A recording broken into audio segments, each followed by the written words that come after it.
Welcome to Optimus Minimus, and today we're gonna discuss the movies about the Trojan War and how they connect with the source material, Greek and Roman mythology. This is part 3 of the series on the Trojan War and the films, the final part, so please check the previous 2 videos on the subject if you haven't seen them. Odysseus. Odysseus is a fairly similar character in all of the 3 films, although there is much more emphasis on him in Peterson's Troy and in Fall of a City. He is also universally man with a beard, and quite close in most of the aspects to, say, Armand Assante's Odysseus in Konchalovsky's The Odyssey. Sean Bean is brilliant as Odysseus in Peterson's Troy, and, spoiler alert, he doesn't die in the movie. It is hard to explain and even harder to believe, but it is true.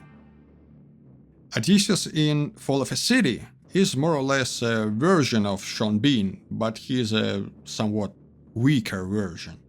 He even says that he relies more on scheming than on his power. But in the myths, Odysseus can be considered weak only when compared to Achilles. But then again, everyone is weak compared to Achilles, even Achilles himself. Odysseus is probably easily in the top 10 of the Greek warriors. He's not Achilles, he's not Ajax, but he's super strong in the Iliad and outside of it.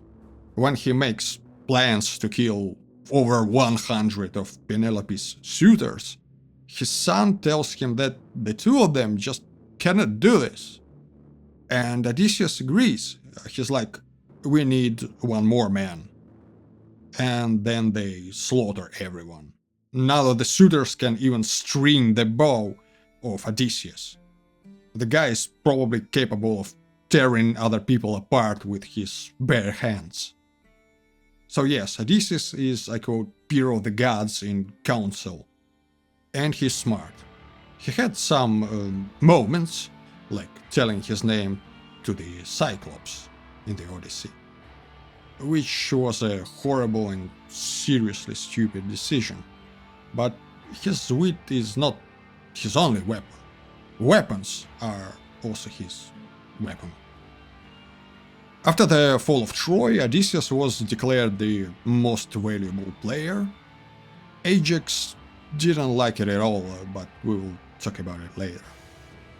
In Fall of a City, Odysseus also throws a stag from the walls of Troy, which is kind of correct according to the most versions of the myth, although some versions say that it was Neoptolemus who killed the stag. Aeneas. Aeneas is the main character of Virgil's Aeneid, and relatively prominent in the Iliad. In Peterson's Troy he appears for 10 seconds with his father Anchises, and apparently he is not a member of a royal family, but just some random guy. He's of royal blood in Fall of a City, and I couldn't find him in Helen of Troy, most probably because he isn't there. Fall of a City, which has gods, even though they are not very active, never mentions a peculiar fact that the mother of Aeneas is Aphrodite. She even helps him on the battlefield in the Iliad, even though, frankly, she's not a very good parent, compared to Theseus, for example.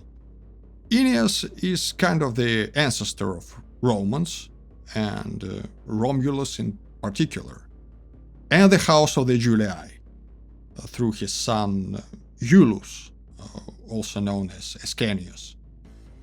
He is biracial in Fall of Troy because why not? Obviously, we could talk about Aeneas for quite a long time, but this video is mostly about Troy. And Aeneas has his own extremely prominent work of the epic poetry, so we'll probably do it some other time. Aeneas is very, very important. and Virgil's Aeneid is, well, it is Virgil's Aeneid, probably the most influential piece of ancient Latin literature. Priam.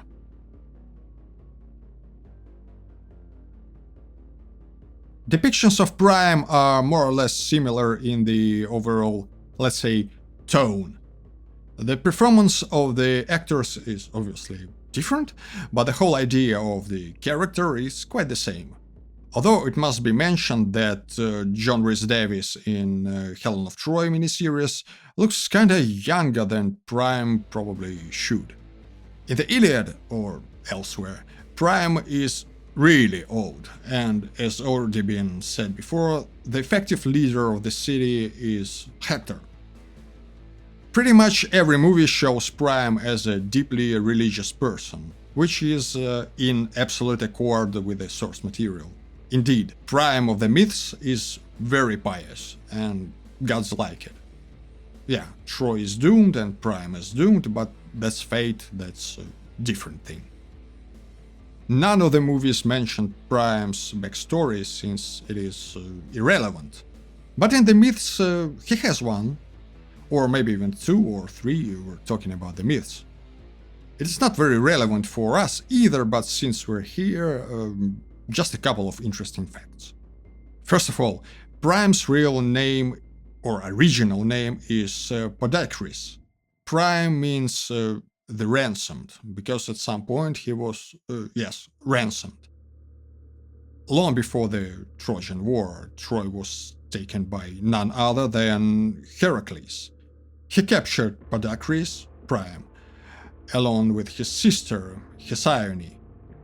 Heracles gave Hesione in marriage to Telamon, his friend, and he said that she can ask him for anything for a wedding present.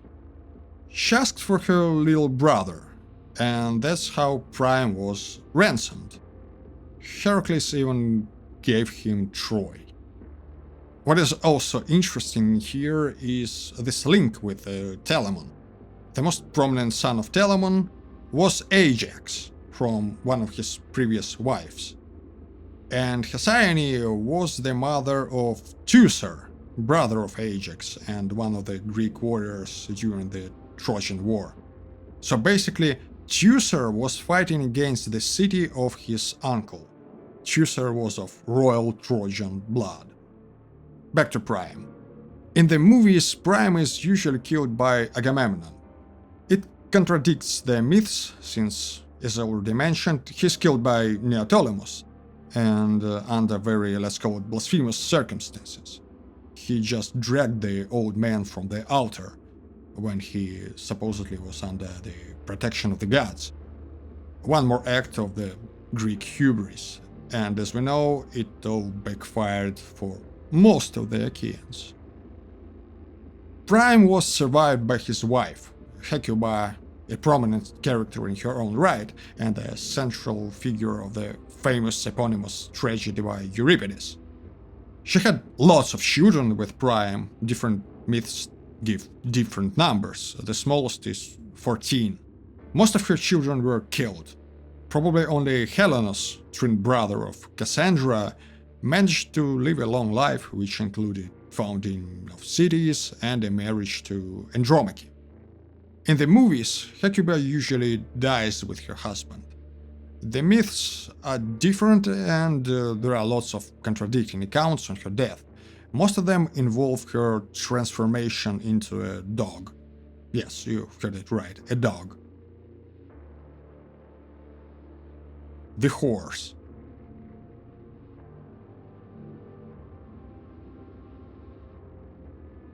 You can't have the Trojan War without the Trojan Horse, so naturally the horse is featured in all of the 3 movies. Obviously, in each and every movie there is a discussion on whether the Trojans should bring the horse to the city, and they have different opinions.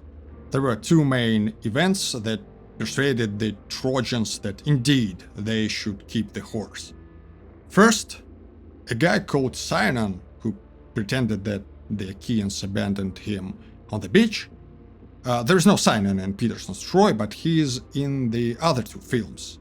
Sinon also tells that the horse, a gift for Poseidon, is so large because the Greeks didn't want the Trojans to take it inside Troy. The horse was larger than the gates of the city. Helen of Troy is quite accurate about that. It shows the Trojans destroying a section of the wall so they could drag the horse inside. On the other hand, Helen of Troy also, for no reason at all, makes a decision to show that Sinon speaks a foreign language and needs an interpreter. All of the three movie adaptations ignore the second event critical for the decision to take the horse inside: Laocoon and his sons. Actually, Laocoon can be seen in Konchalovsky's The Odyssey miniseries from 1997. And you kind of understand why the filmmakers who favor a more realistic approach decide to omit this episode. It is Laocoon who, in Virgil's Aeneid, says the famous phrase about the Aeneans bearing gifts, as he's strongly against taking the horse inside of the city. And then Poseidon sends sea serpents to kill him and his sons. So the Trojans make an interesting conclusion that Laocoon was wrong, dead wrong. Indeed, realistic approach and sea monsters are two things that don't go together well. Other than that, the general idea behind the horse and stuff is pretty similar in all of the movies, except for an interesting twist in Fall of a City. Troy in Fall of a City is starving, and there's lots of grain inside the horse. The Trojans actually check the belly of the horse in case there's something inside, and they find grain, which is one of the factors why they decide to take this gift. And when within the city, they actually kind of take apart most of the horse. But it is built this way that the Achaeans are not in the belly, which in a way invalidates the story about the pregnant rabbit in Aulis. No, they're somewhere in the neck area. Other characters. First, we should say a couple of words about the characters who are quite prominent in the source material, but kind of overlooked in the movies or don't exist there at all. We already mentioned Neoptolemus, who is the best example of this. Then we have Diomedes, a super powerful warrior, one of the best fighters the Achaeans had. He even attacks Aphrodite, instigated by Athena, in the Iliad and cuts her hand, and attempts to attack Apollo as well. And then he famously attacks and wounds Ares, the only human being who managed to do this. So yeah, once again, Diomedes attacked the god of war, the personification of war itself, which kind of makes him a pacifist, I guess. He's absolutely overlooked in the films. He's definitely in the Fall of a City miniseries, but you know, you have to look up for him in the credits. He's somewhere in the screen as well, but you must pay a lot of attention. Ajax, son of Telamon.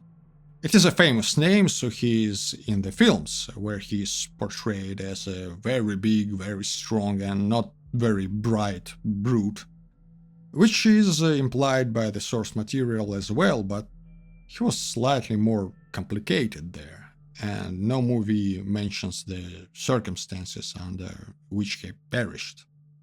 In the films, he just dies on the battlefield. In the myths, not really. Ajax was the second best warrior the Greeks had, after Achilles, obviously. Achilles was a one-man army. Ajax expected that the armor of Achilles will pass to him, as an acknowledgement that he was the greatest Greek warrior alive.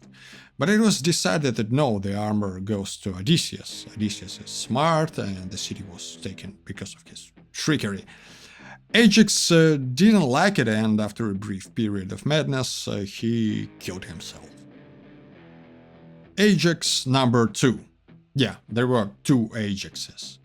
One big and one small. They were friends. Ajax number 1 is a bit of a tragic character. Well, okay, he's literally a tragic character. There's a tragedy, Ajax by Sophocles, about him. Ajax number 2, Ajax the Lesser, son of Oileus, was a total disgrace. His career ended like this.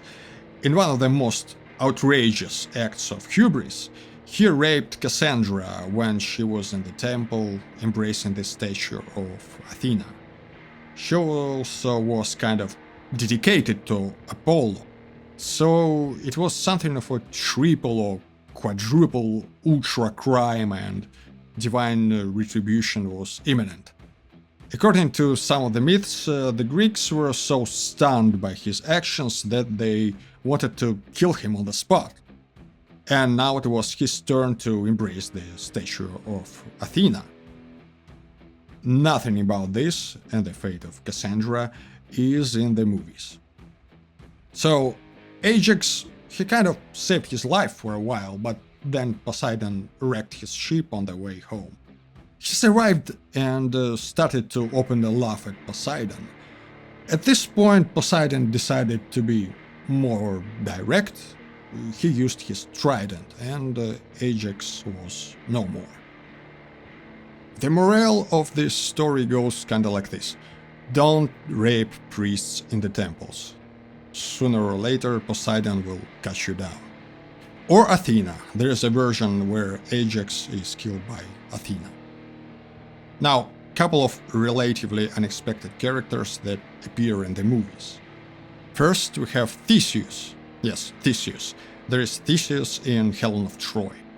And he abducts Helen so he could marry her once she grows up. Indeed, there is a myth about that.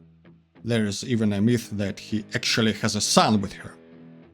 In Helen of Troy, he is quite a nice guy, if you forget for a moment that occasionally he kidnaps little girls. What is weird and contradicts everything we know about the universe is that Theseus gets killed by Helen's brothers. Then there's a story that a small group of the Amazons, commanded by the queen Penthesilea, was sent to help Troy, and Fall of a City jumped on this opportunity to show, I don't know, diversity or something. The Amazons were strong, independent women, and they never needed men much. Kind of. Which is precisely why the Greeks thought that the Amazons were essentially weird and abnormal creatures. So, Fall of a City gives quite a bit of screen time to Penthesilea, a strong lesbian character.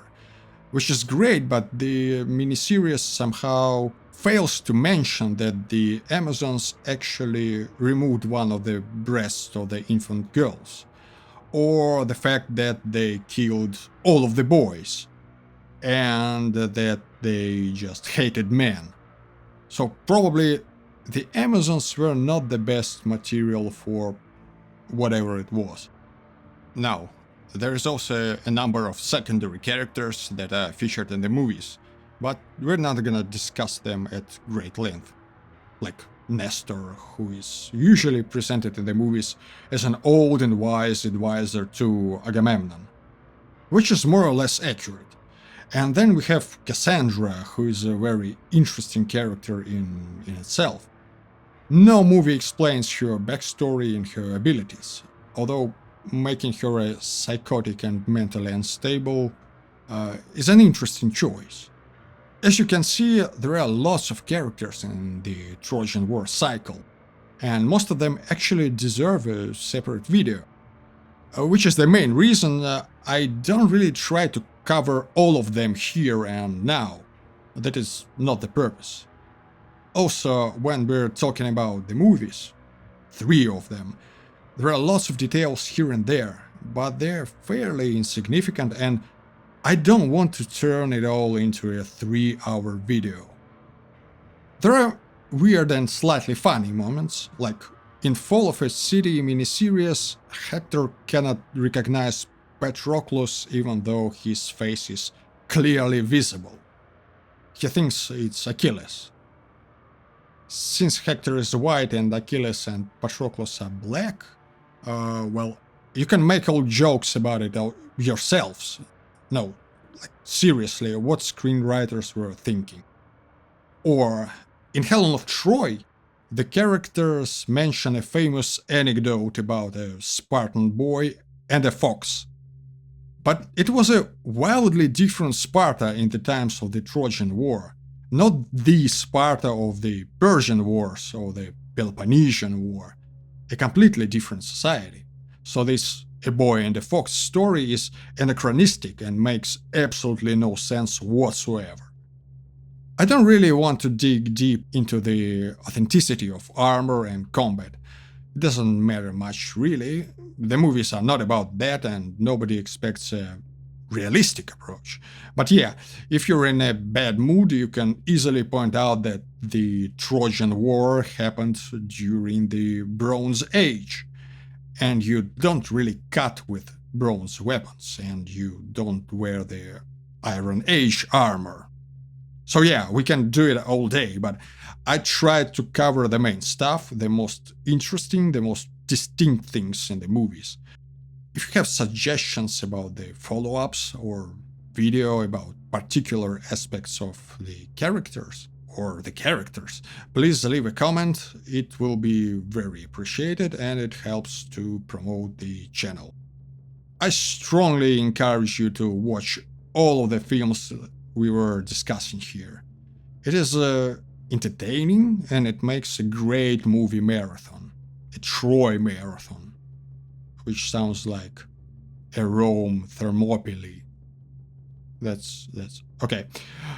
Binge watching films and TV series about the Trojan War is a good idea, trust me. Once again, we were discussing 1. Helen of Troy miniseries released in 2003. 2. Troy, a film from 2004. 3. Troy, Fall of a City, a BBC One/Netflix miniseries from 2018. Watch it all and tell me your opinion. And as always, don't forget to subscribe, share, like, and well, you know. So thanks for watching and rewatching, and see you soon.